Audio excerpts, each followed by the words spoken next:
ఓం నమ శివాయ. ఓం నమ శివాయ. ఓం నమ శివాయ.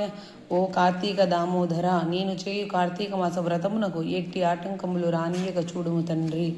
శుక్లాం భరధరం విష్ణుం శశివర్ణం చతుర్భుజం ప్రసన్నవదనం జాహే సర్వవిఘ్నోపశాంతహే. గురుబ్రహ్మ గురు విష్ణు గురుదేవో మహేశ్వర గురు సాక్షాత్ పరబ్రహ్మ తస్మై శ్రీ గురవే నమః. కార్తీక పురాణము 22వ అధ్యాయం. పురంజయుడు కార్తీక పౌర్ణమి వ్రతం చేయుట. మరల ఆత్రి మహాముని అగస్త్యునికిట్లు చెప్పదొడగిను. పురంజయుడు వశిష్ఠుల వారు చెప్పిన ప్రకారము కార్తీక పౌర్ణమి రోజున శుచి అయి దేవాలయముకు వెళ్ళి శ్రీమన్నారాయణ్ణి షాడోపచారములతో పూజించి శ్రీహరి గానము చేసి సాష్టాంగ నమస్కారం చేసి సూర్యోదయం కాగానే నదికి పోయి స్నానమాచరించి తన గృహమును కేరిగెను. అట్టి సమయంలో విష్ణు భక్తుడగు ఒక వృద్ధ బ్రాహ్మణుడు మెడనిండా తులసీమాలలు ధరించి పురంజయుణ్ణి సమీపించి, రాజా, విచారింపకు. నీవు వెంటనే చెల్లాచెదరయ్యున్న నీ సైన్యంను కూడదీసుకొని యుద్ధ సైన్యుడివై నీ శత్రురాజులతో పోరు సల్పుము. నీ రాజ్యం నీకు దక్కును అని దీవించి అదృశ్యమయ్యెను. ఇతడెవరో మహానుభావుని వలె ఉన్నాడు అని ఆ వృద్ధుని మాటలు నమ్మి యుద్ధ సన్నుడై శత్రురాజులతో ఘోరంగా పోరాడెను. దెబ్బతిని క్రోధంతో ఉన్న పురంజయుడు సైన్యము దాటికి శత్రురాజుల సైన్యములు నిలవలేక పోయినవి. అదియునుగాక శ్రీమన్నారాయణుడు పురంజయుడు విజయానికి అన్ని విధముల సహాయపడెను. అంతయు శ్రీమన్నారాయణుడి మహిమయే కదా. ఆ యుద్ధంలో కాంబోజాది భూపాలురు ఓడిపోయి పురంజయుణ్ణి రక్షింపుము అని కేకలు వేయుచూ పారిపోయేరి. పురంజయుడు విజయం పొంది తన రాజ్యము తిరిగి సంపాదించును. శ్రీమన్నారాయణ్ణి కరుణా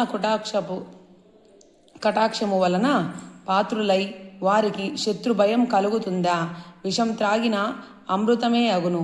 ప్రహ్లాదునకు కూడా తండ్రి విషాన్ని ఇవ్వగా శ్రీహరి అని ప్రార్థించగి తాగగానే అమృతమైనది కదా. శ్రీహరి కటాక్షం వలన సూర్యచంద్రులు ఉన్నంత వరకు ధ్రువుడు చిరంజీవియే గదా. హరినామస్మరణ చేసిన వారికి శత్రువు మిత్రుడగును. అధర్మం ధర్మముగా మారును. దైవానుగ్రహం లేని వారికి ధర్మమే అధర్మమగను. త్రాడు పామై కరుచును. కార్తీక మాసం అంతయు నదీ స్నానం మోనరించి దేవాలయంలో జ్యోతి వెలిగించి దీపారాధన చేసినచో సర్వ విపత్తులను పటాపంచలగును. అన్ని సౌఖ్యములు సమకూరును. విష్ణు భక్తి కలిగి శ్రద్ధతో ఆ వ్రతం ఆచరించు వారికి ఏ జాతి వారికైనా పుణ్యము సమానమే.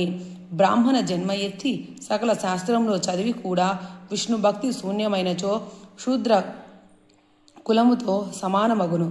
వేద అధ్యాయమున ఓనరించి దైవభక్తి కలవాడై కార్తీక వ్రతానుష్ఠాన తత్పురుషుడై వైష్ణవోత్తమన హృదయ పద్మమున భగవంతుడుండును. సంసార సాగరం ఉత్తరించుటకి దైవభక్తియే సాధనము. జాతి భేదముతో నిమిత్తం లేదు. విష్ణుభక్తి ప్రభావము వర్ణనాతీతము. వ్యాసుడు, అంబరీషుడు, శౌనకాది మహామునులు, మరెందరో రాజాది రాజులు కూడా విష్ణుభక్తిచే ముక్తి నొందిరి. శ్రీహరి భక్తవత్సలుడు. సదా పుణ్యాత్ములను కంటికి రెప్పలా కాపాడుచుండెను. ఎవరికైనాను శక్తి లేని ఎడల వారు తమ ద్రవ్యంను వెచ్చించి అయినను మరి ఒకరి చేత దాన ధర్మములు వ్రతములు చేయించవచ్చును. శ్రీహరి భక్తులు అన్యోన్య సంబంధీకులు. అందువలన లోకపోషకుడు భక్త రక్షకుడైన ఆదినారాయణుడు తమ భక్తులకు సదా సంపదలను సంగి కాపాడుచుండెను. శ్రీమన్నారాయణుడు సర్వాంతర్యామి. 1000 సూర్యభగవానుల తేజస్సు గలవాడు. నిరాకారుడు, నిర్వికల్పుడు, నిత్యానందుడు, నిరాజాక్షుడు. 14 లోకములకి తన కుక్షియందు కాపాడుచున్న ఆదినారాయణుడు. అటువంటి శ్రీ మహావిష్ణువుకి అతి ప్రియమైన కార్తీక మాస వ్రతమును భక్తి శ్రద్ధలతో ఎవరు చేయుదరో వారి ఇంట శ్రీ మహావిష్ణువు లక్ష్మీ సమేతుడై వెలయాగలగలడు.